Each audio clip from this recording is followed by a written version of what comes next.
Whistle, oh whistle, and let's get out of it, said Keller. The captain whistled again, and far astern the invisible twin steam sirens answered us. Their blasting shrieks grew louder, till at last it seemed to tear out of the fog just above our quarter, and I cowered while the Rathmines plunged bows under on a double swell that crossed. "No more," said Frithjof.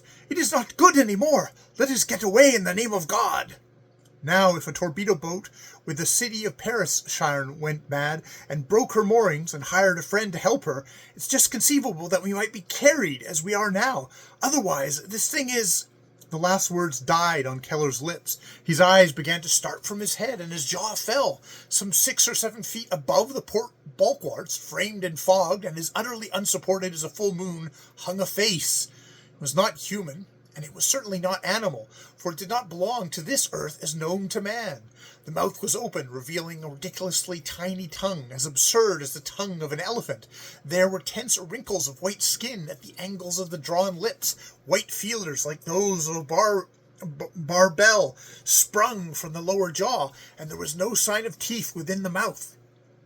But the horror of the face lay in the eyes, for those were sightless, white, in sockets as white as scraped bone, and blind. Yet for all this face, the wrinkled as the mask of a lion is drawn from in Assyrian sculpture, was alive with rage and terror. One long white feeler touched our bulwarks.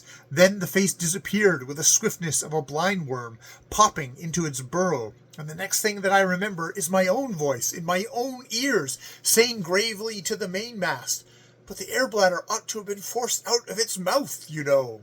Keller came up to me, ashy white. He put his hand into his pocket, took a cigar, bit it, dropped it, thrust his shaking thumb into his mouth, and mumbled, "The giant gooseberry and the raining frogs. Give me a light, say, give me a light." A little bead of blood dropped from his thumb joint. I respected the motive, though the manifestation was absurd. "Stop, you'll bite your thumb off," I said, and Keller laughed brokenly as he picked up his cigar. Only Zuilan, leaning over the port bulwarks, seemed self-possessed. He declared later he was very sick. "We have seen it," he said, turning round. "That is it." "What?" said Keller, chewing the unlighted cigar. As he spoke, the fog was blown into shreds, and we saw the sea gray with mud, rolling on every side of us and empty of all life. Then in one spot it bubbled and became like the pot of ointment that the Bible speaks of. From that wide-ringed trouble a thing came up, a gray and red thing with a neck, a thing that bellowed and writhed in pain. Frithjof drew in his breath and held it till the red letters of the ship's name, woven across his jersey, strangled and opened out as though they had been type badly set. Then he said with a little chuck in his throat, "Ah me, it is blind, her Ila, that thing is blind." And a murmur of pity went through us all, for we could see that the thing on the water was blind and in pain. Something had gashed and cut the great sides cruelly, and the blood was spurting out. The grey ooze of the undermost sea lay in the monstrous wrinkles of the back, and poured away in sluices. The blind white head flung back and battered the wounds, and the body in its torment rose clear of the red and grey waves, till we saw a pair of quivering shoulders streaked with weed and rough with shells, but as white in the clear spaces as the hairless, maneless, blind, toothless head. Afterwards came a dot on the horizon and the sound of a shrill scream, and it was as though a shuttle shot all across the sea in one breath, and a second head and neck tore through the levels, driving a whispering wall of water to right and left. Two things met, the one untouched, and the other in its death throe, male and female, we said, the female coming to the male. She circled round him, bellowing, and lay her neck across the curve of his great turtle back, and he disappeared under the water for an instant, but flung up again, grunting in agony while the blood ran. Once the entire head and neck shot clear of the water and stiffened, and I heard Keller saying, as though he was watching a street accident, "Give him air! For God's sakes, give him air! Then the death struggle began, the cramping and twisting and jerking of the white bulk to and fro, till our little steamer rolled again, and each grey wave coated her plates with a grey slime. The sun was clear, there was no wind, and we watched, the whole crew, stokers and all, in wonder and pity, but chiefly pity. The thing was so helpless, and, save for his mate, so alone. No human eye should have beheld him. It was monstrous and indecent to exhibit him there in trade waters between Atlas degrees of latitude. He had been spewed up, mangled, and dying from his rest on the sea floor, where he might have lived till the judgment day, and we saw the tides of his life go from him, as an angry tide goes out across rocks in the teeth of a landward gale. His mate lay rocking on the water a little distance off, bellowing continually, and the smell of musk came down upon the ship, making us cough. At last the battle for life ended. In a batter of coloured seas, we saw the writhing neck fall like a flail, the carcass turned sideways, showing the glint of a white belly and the inset of a gigantic hind leg or flipper. Then all sank, and the sea boiled over it, while the mate swam round and round, darting her head in every direction. Though we might have feared that she would attack the steamer, no power on earth could have drawn any one of us from our places that hour. We watched, holding our breaths. The mate paused in her search. We could hear the wash beating along her sides, reared her neck as high as she could reach, blind and lonely in all that loneliness of the sea, and sent one desperate bellow booming across the swells, as an oyster shell skips across the pond. Then she made off to the westward, the sun shining on the white head and the wake behind it, till nothing was left to see but a little pinpoint of silver on the horizon. We stood on our course again, and the Rathmines, coated with the sea sediment from bow to stern, looked like a ship made grey with terror. "We must pool our notes," was the first coherent remark from Keller. "We're 3 trained journalists. We hold absolutely the biggest scoop on record. Start fair." I objected to this. Nothing is gained by collaboration in journalism when all deal with the same facts. So he went to work, each according to his own lights. Keller triple-headed his account, talking about our gallant captain, and wound up with an allusion to American enterprise, in that it was a citizen of Dayton, Ohio, that had seen the sea serpent. This sort of thing would have discredited creation, much more a sea tale, but as a specimen of picture writing of a half-civilized people, it was very interesting. Zuiland took a heavy column and a half, giving approximate lengths and breadths, and the whole list of the crew whom he had sworn an oath to testify to his facts. There was nothing fantastic or flamboyant in Zuiland. I wrote 3/4 of a lead bourgeoisie column, roughly speaking, and refrained from putting any journalese into it for reasons that had begun to appear to me. Keller was insolent with joy. He was going to cable from Southampton to the New York World, mail his account to America on the same day, paralyze London with his 3 columns of loosely knitted headlines, and generally efface the earth.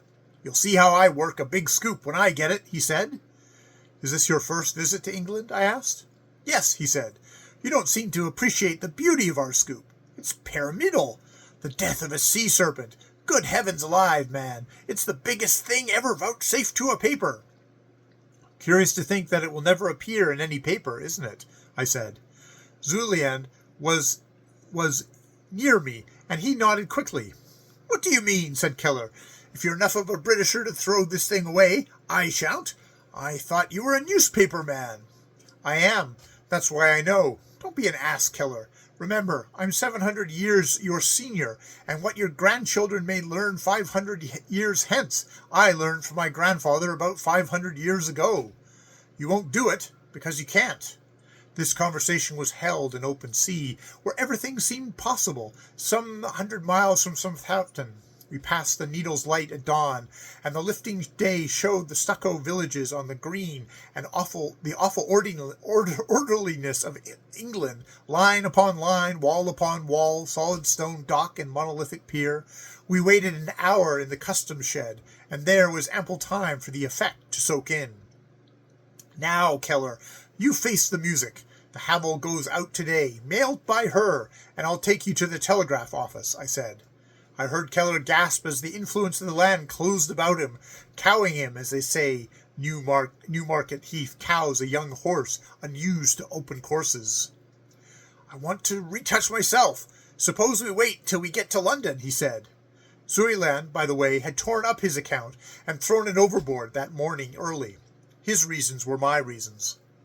In the train, Keller began to revise his copy. Every time that he looked at the trim little fields, the red villas, and the embankment of the line, the blue pencil plunged remorselessly through the slips. He appeared to have dredged the dictionary for adjectives. I could think of none that he had not used.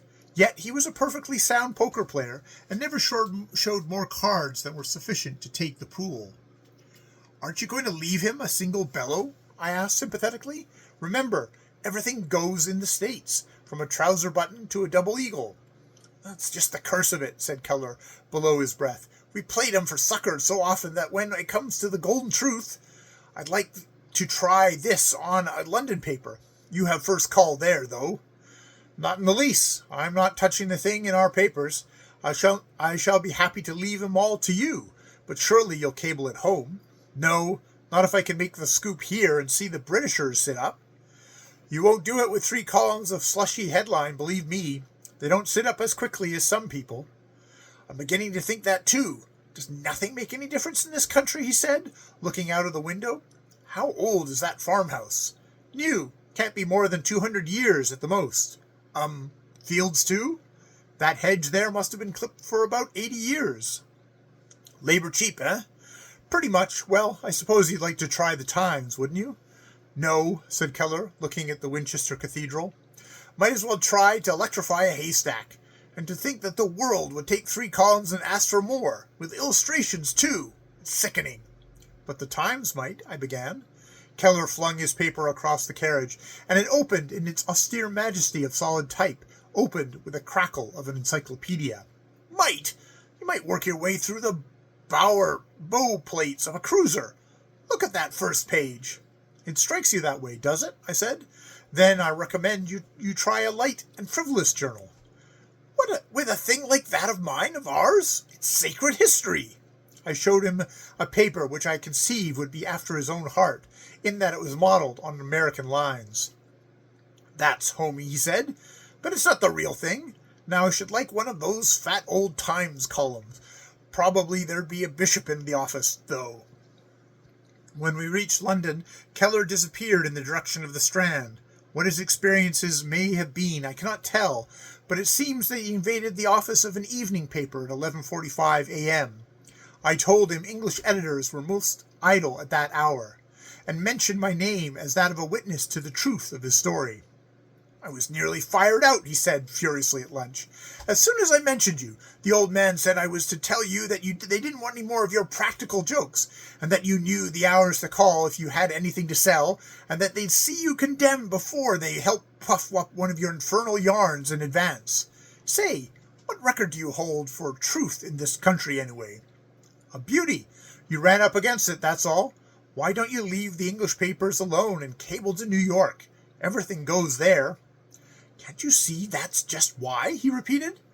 I saw it a long time ago. You don't intend to cable, then? Yes, I do, he answered, in the over-empathetic voice of one who does not know his own mind.